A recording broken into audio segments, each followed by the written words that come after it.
Describing the IPC Strategic Investment Department, the first things that come to mind are their composure and the belief that the cosmos is in their hands.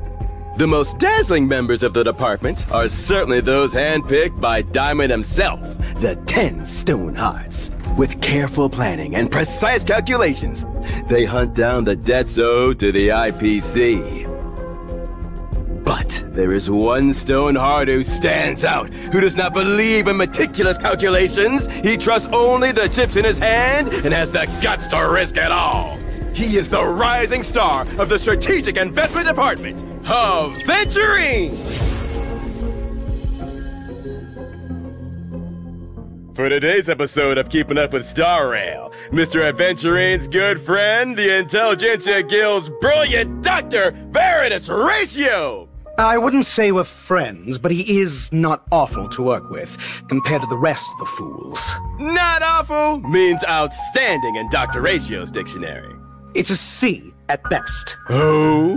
Then let's see what our C student Aventurine is capable of. Aventurine is an imaginary character following the path of preservation. As the non-performing asset liquidation specialist of the Strategic Investment Department, his gorgeous appearance alone has debtors fleeing for their lives. I keep telling him the flashy outfits are just making his job harder. But that's alright, because Aventurine never lets the enemy get away. Aventurine's basic attack can deal imaginary damage to a single enemy based on his defense. Running away is probably wiser than foolishly putting up a fight. Exactly! Faced with foolish enemies, Aventurine unleashes the power of the Amber Lord. Aventurine's skill provides allies with a fortified wager shield for a set number of turns. The shield is stackable up to a limit. It's worth noting, effect res will increase on an ally with fortified wager, and when the ally is attacked, Aventurine accumulates stacks of blind bet. When Aventurine has fortified wager, he can resist crowd control debuffs. However, this effect does have a cooldown. Upon reaching a certain number of blind bet stacks, Aventurine consumes the stacks to launch a follow-up attack that deals minor imaginary damage to a random enemy, bouncing a certain number of times. This combat strategy is completely illogical. Well, there's no point in teaching a gambler logic. Well, when Aventurine uses his ultimate, he randomly gains a certain number of blind bet stacks and inflicts a nerve on a single enemy lasting for a fixed number of turns. He also deals imaginary damage to the enemy based on his defense. When an ally attacks an unnerved enemy, the crit damage dealt will increase. Just seeing blind bet in action sends me into a cold sweat. He has a motto.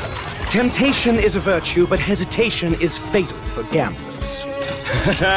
Aventurine's technique thoroughly lives up to this motto. After Aventurine uses his technique, he will gain one of 3 defense boost effects, the degree of which is different for each effect. At the start of the next battle, this effect increases the defense of all allies for a certain number of turns. It's worth noting, when the technique is used again, only the effect with the highest defense boost is retained. Having skin in the game is a foolish choice. But he always comes out unscathed, so he never learns his lesson. Next, to give us a better understanding of his philosophy, Mr. Aventurine has specially provided us with a rare video. Let's take a look at these flashy moves in actual combat! He actually provided this material himself. What a show-off. After unlocking a certain trace, Aventurine provides a fortified wager shield to the entire team at the start of the battle. This shield effect is based on his skill and lasts for a fixed number of turns. And don't forget, allies with the shield effect will accumulate blind bet stacks for Aventurine when they are attacked. Aventurine only believes in striking first. I fear his frontal lobe will never learn to wait and counterattack. Not to be outdone, the enemy immediately strikes at the team.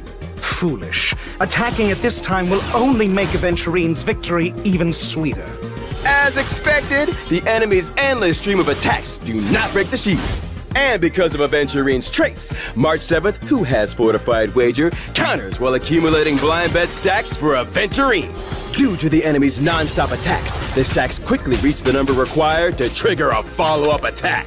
And because of another trace's effect, Aventurine's defense increases his crit rate. and follow-up attacks more easily trigger crit hits. Due to this trace, when the follow-up attack to Blind Bet is triggered, it replenishes the shield effect for all allies. Your partners at the table are also part of the game. Those who understand this have already surpassed ordinary gamblers. The enemy continues to attack, but it's only increasing the number of Blind Bet stacks. Aventurine casts his skill, replenishing his shield again. He casts his ultimate, stacking up enough Blind Bets to trigger the follow-up attack again. The enemy is utterly destroyed without dealing any damage to the team. Aventurine's opponents think they're players at the table, but in reality, they're just chips in Aventurine's game. Dr. Ratio may have a sharp tongue, but it seems there's some mutual respect. Wait a moment. Mutual? What did he say about me? Aventurine personally asked for Dr. Ratio to be our guest today. He said, "Perhaps only Dr. Ratio can succinctly explain my combat style." Nonsense! He's a system of chaos devoid of logic. Unintelligible.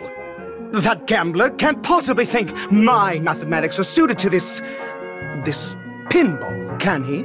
He also said, Dr. Ratio will vigorously deny this, but if he didn't fully understand my abilities, why would he accept the invitation to come on the show? That's not... I approve of this show's dedication to truth and knowledge. Nothing more. I really can't tell what the deal is between you two.